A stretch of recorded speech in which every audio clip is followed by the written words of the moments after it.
This evening, first up, a teacher placed on leave. Students sent for forensic interviews. The Ministry of Education breaks its silence on disturbing allegations at a Georgetown secondary school. Then pay up or else. The Attorney General puts the Mohamed father and son on notice as the government moves to recover $4.5 million in court costs they have yet to pay. Plus, the company speaks. Rozel Di Leon Investment breaks its silence on the friendship eviction, insisting the removal of over 50 farming families was lawful, proper, and years in the making. Meanwhile, Sheriff Street vendors are on notice. The Ministry of Public Works is now enforcing its daytime clearance policy, and non-compliant stalls will be removed at the owner's expense. And fuel prices are dominating an emergency EU summit in Brussels tonight. With the Strait of Hormuz still closed, Germany has seen petrol prices jump by 30%, and the pressure is only growing. Those stories and more coming up. Stay with us.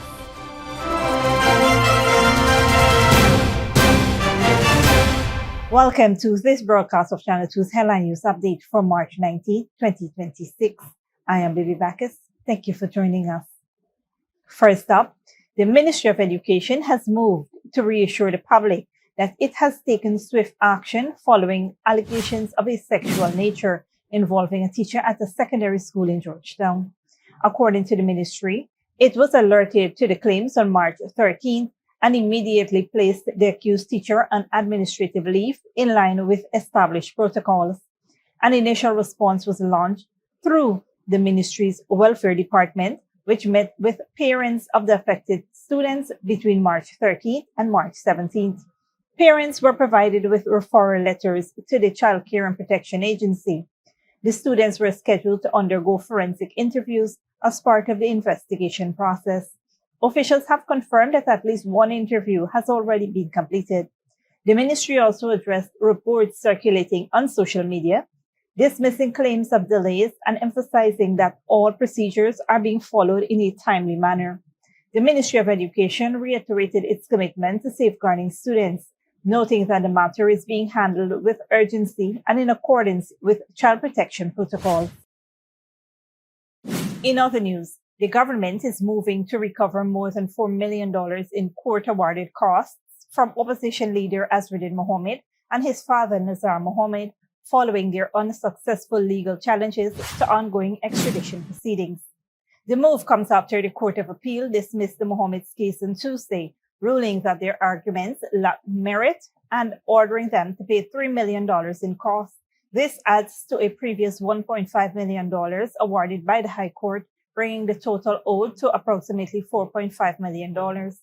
Attorney General Anand Lal has made it clear that the state intends to enforce the payments, noting that the Mohammeds have already failed to meet a February 27 deadline to pay the earlier High Court costs. In correspondence sent earlier this month to their attorney, Senior Counsel Rozel Ford, the Attorney General's chambers warned that enforcement actions would be taken if payments was not made. To date, officials say no payments have been received. The legal challenges stem from the Mohammeds' attempt to block their extradition to the United States, where they face allegations related to gold smuggling and money laundering. Both the High Court and the Court of Appeal have rejected their claims, including assertions that the extradition process was politically influenced. With the appellate ruling now reinforcing the state's position, extradition proceedings against the father and son are continuing before the magistrate's court, while the government prepares to take further steps to recover the outstanding sums. Rozel Di Leon Investment Limited is defending its actions following the removal of occupants from parcels 3413 and 3414 at Friendship East Bank de Marara, stating that the move was the lawful enforcement of a High Court order after a protracted legal dispute. In a statement issued Wednesday, the company said it is the legally titled owner of the property, having purchased the land from Elaine Adams. It maintained that occupants had been given notice before and after the sale. The dispute dates back to 2023, when the new Friendship Farmers Corporation Land Society filed court proceedings challenging the company's ownership and alleging fraud. However, the matter was dismissed by the High Court on September 25, 2024, when Justice Peter Hugh ruled in favor of the company and granted an order for vacant possession, finding no evidence to support the fraud claims. According to the company, representatives of the society were present in court and subsequently agreed to vacate the property by January 31st, 2025. When that did not occur, the company sought enforcement, resulting in a further court action in August 2025, authorizing the removal of occupants. The Supreme Court Marshal executed that order on March 17, 2026. Rozel Di Leon Investment Limited has rejected claims by displaced occupants that they received insufficient notice or were subjected to unfair treatment, arguing that the process spanned more than 18 months and followed due legal procedures. The company maintains that enforcement marks the conclusion of a fully adjudicated matter and the restoration of its property rights. Stick around when we return. Kilcoy laborer jailed for 12 years for brutal quarantine home invasion in 2024. And MS Hebridean cruise ship arrival highlights Ghana's growing presence in global cruise tourism.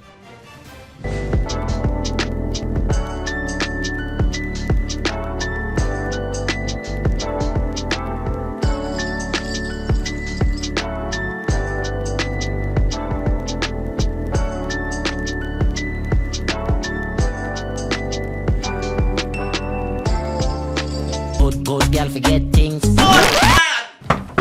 What's the problem, Granny? I want money for borrow for do a surgery. I was dancing and I fall and fracture my hip. If you need some quick money, you should check Lender's Jewelry and Pawn Shop. Lender's Jewelry and Pawn Shop, Lot 238 South Road Border, Georgetown. Get jewelry made to order in just 72 hours. We also accept vehicles. Lender's, best rates, longest payback period. Boys, I get through. Plus, I could dance again. Lender's Jewelry and Pawn Shop.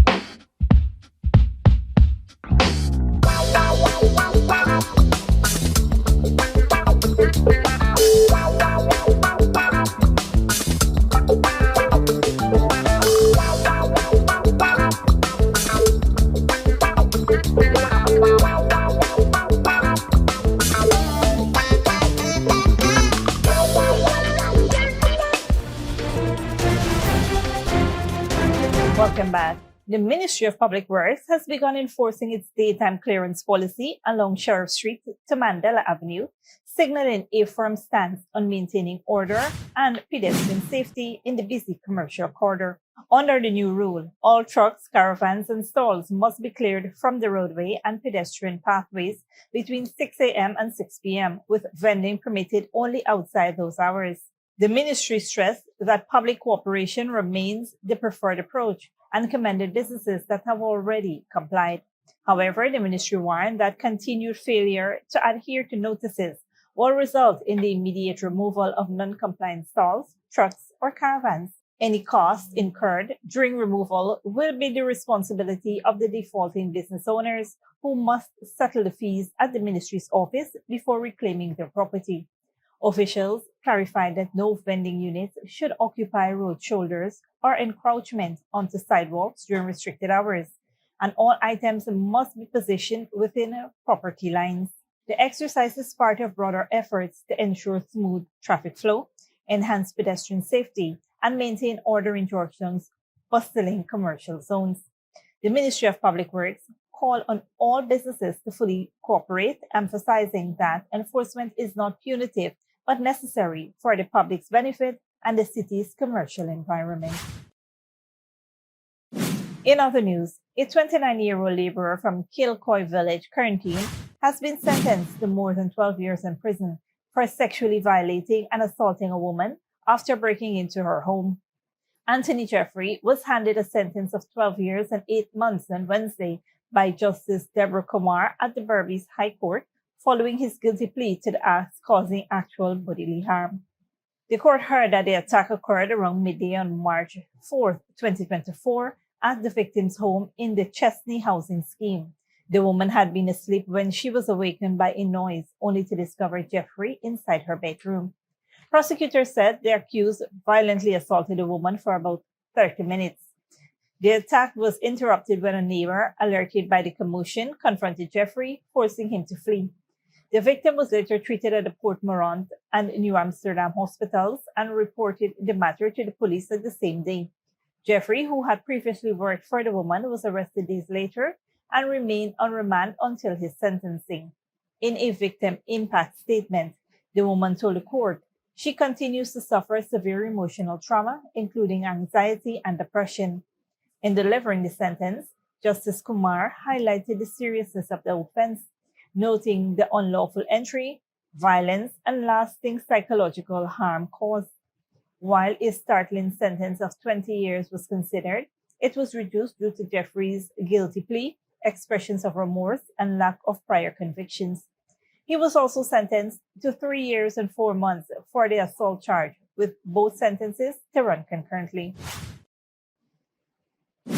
Ghana's cruise tourism sector received a major boost with the arrival of the London-based MS Hebridean Sky in Georgetown on Wednesday, marking a milestone in the country's efforts to attract high-end expedition cruises.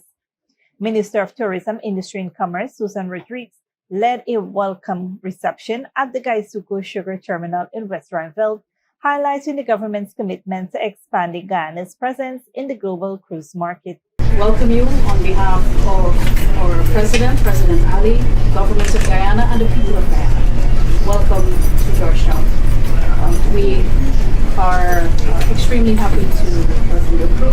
During the 3-day visit, passengers and crew will explore Ghana's rich cultural and natural attractions, including a tour of Georgetown, a visit to Kaieteur Falls, bird watching in the botanical gardens, and a boat trip along the Mahaica River. Guests will also enjoy traditional Guyanese cuisine. Minister Rodriguez emphasized that while cruise tourism is still emerging in Guyana, it is growing rapidly. She outlined government plans to upgrade port infrastructure to forge partnership with global cruise lines to attract more vessels. Rodriguez also announced Ghana's participation at Sea Trade Cruise Global in Miami in April, aiming to secure further cruise partnerships. The ultimate goal is to ensure that our small businesses, local tour operators, guides, artisans, and craftsmen benefit from increased tourism arrivals, she said, stressing the focus on sustainable and authentic tourism. Captain Philippa Ann Bowden of the MS Hebridean Sky lauded Ghana's unique heritage and natural offerings, expressing interest in routine visits and appreciation for the warm reception. The visit underscores Guyana's strategy to position itself as a premier destination for niche high-end expedition cruises that combine culture, wildlife, and sustainable tourism. Don't go away after the break. Rising fuel prices in Europe strain Germany's haulage industry, and Kenya's tea exports stall as Middle East conflict chokes Mombasa's port.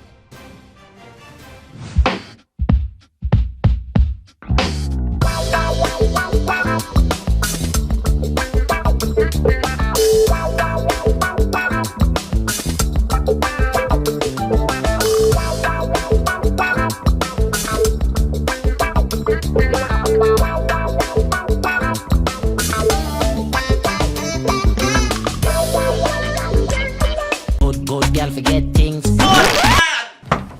What's the problem, Granny? I want money for borrow for those surgery. I was dancing and I fall and fracture my hip. If you need some quick money, you should check Lender's Jewelry and Pawn Shop. Lender's Jewelry and Pawn Shop, Lot 238 South Road Border, Georgetown. Get jewelry made to order in just 72 hours. We also accept vehicles. Lenders, best rates, longest payback period. Boys, I get through. Plus, I could dance again. Lender's Jewelry and Pawn Shop.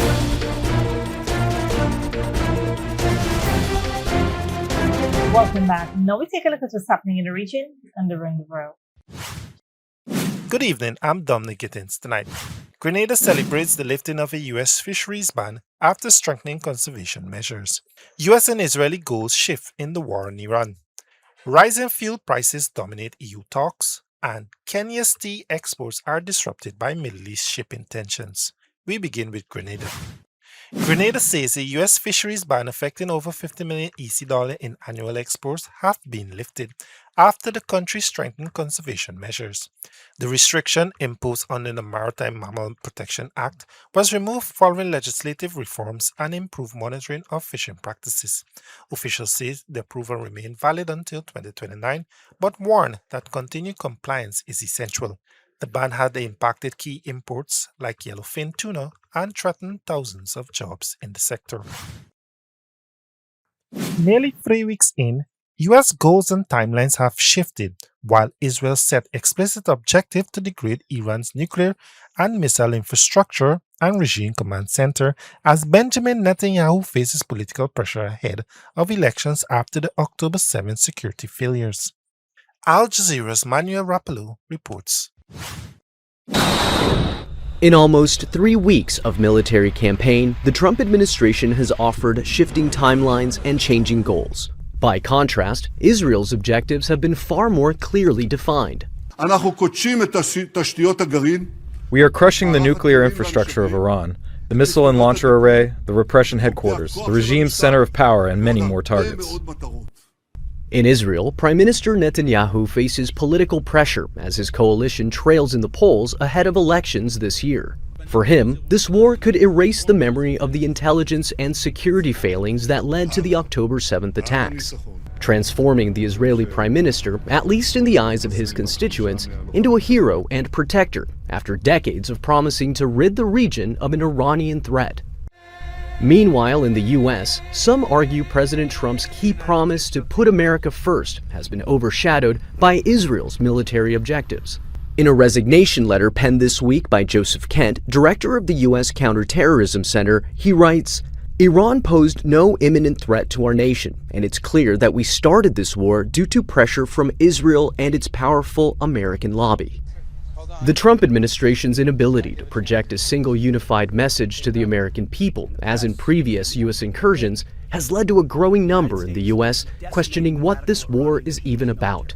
It's rare for a U.S. military operation to begin with this level of public opposition. In the early days of the war in Afghanistan, for example, support topped 90%, and there was more than 70% support for the U.S. invasion of Iraq. But today, polling suggests that only about a quarter of Americans support U.S. strikes on Iran. With a majority opposed, pressure on the Trump White House is mounting from all sides. Between an apparent asymmetry of vision between the U.S. and Israel and a promise by Iran to continue the fight, it's getting harder for the White House to bring this military action to a timely end. Manuel Rapallo, Al Jazeera, Washington. Fuel prices are topping the agenda at the EU leaders meeting in Brussels on Thursday. Another consequences for the closure of the Strait of Hormuz is the average cost per litre of petrol rising drastically. Al Jazeera's Dominic Keane reports. This family-run firm has delivered white goods such as fridges, microwaves and washing machines around Berlin and Brandenburg for more than 40 years. With a small workforce, its success depends on stable prices. Diesel is by far the most used fuel in the transport industry. The average cost of a litre has risen by more than 30% in the past 3 weeks, which has a direct effect on Angelika Bilhardt's overheads. We have to immediately pay the prices that started rising overnight due to the war. We have to pay up front. What do we do about it? Of course, we try to talk to our clients, but renegotiating prices takes time. Germany has some of the highest taxes on fuel in the EU, meaning it's often cheaper to fill up in neighbouring countries, as here in the Polish border town of Słubice. One leading German politician has called for an investigation into what she calls oil companies' outrageous price rises. The pressure on governments to do something has been intense. The economy minister here has released some of Germany's strategic reserves and promised more measures. We will ensure that prices at fuel stations can only be increased once a day, and we will tighten antitrust laws for the oil and petroleum markets in order to truly tackle price speculation and abuse.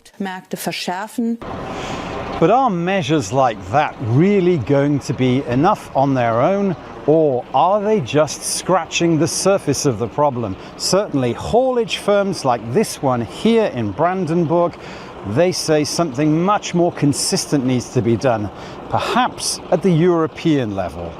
Dominic Kane, Al Jazeera, in Eastern Germany.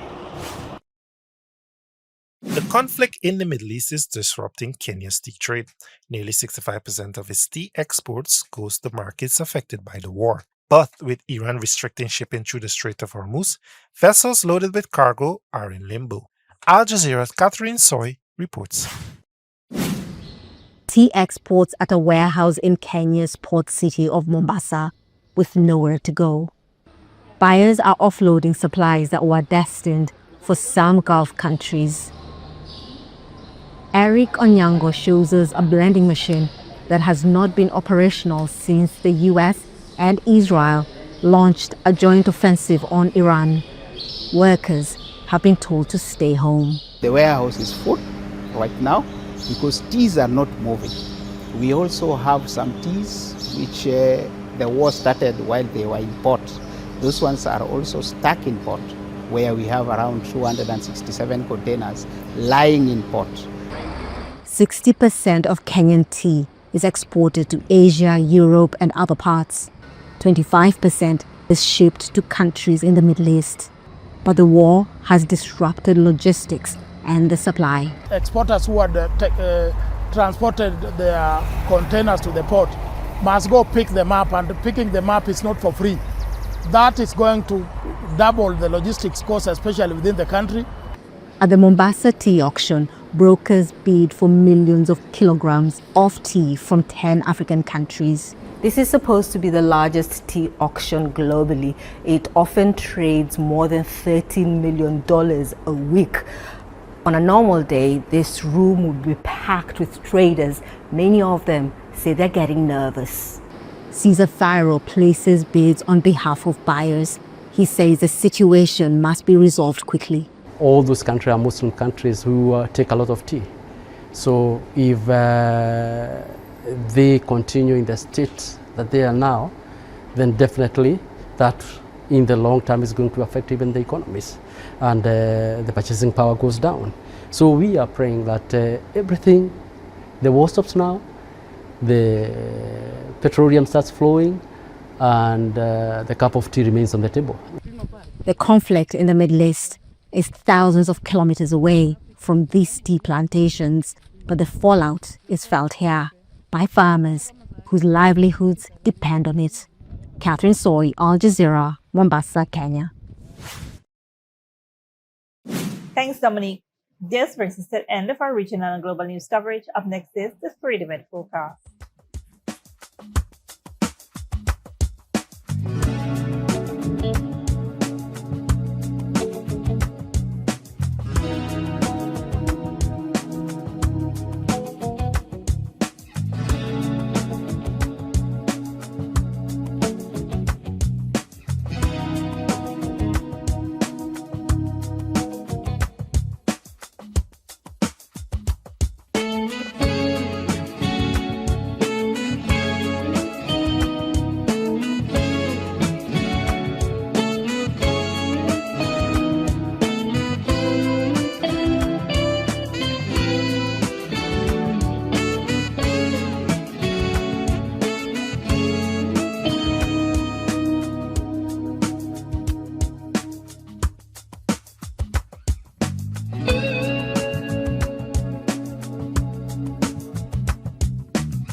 And that's it today to Headline News for this Thursday evening. As we take our leave, we invite you to follow us on Facebook and YouTube. You can tune in tomorrow at 6:30 a.m. for rebroadcast and at 7 p.m. for more news. Until then, please take care of yourselves and each other.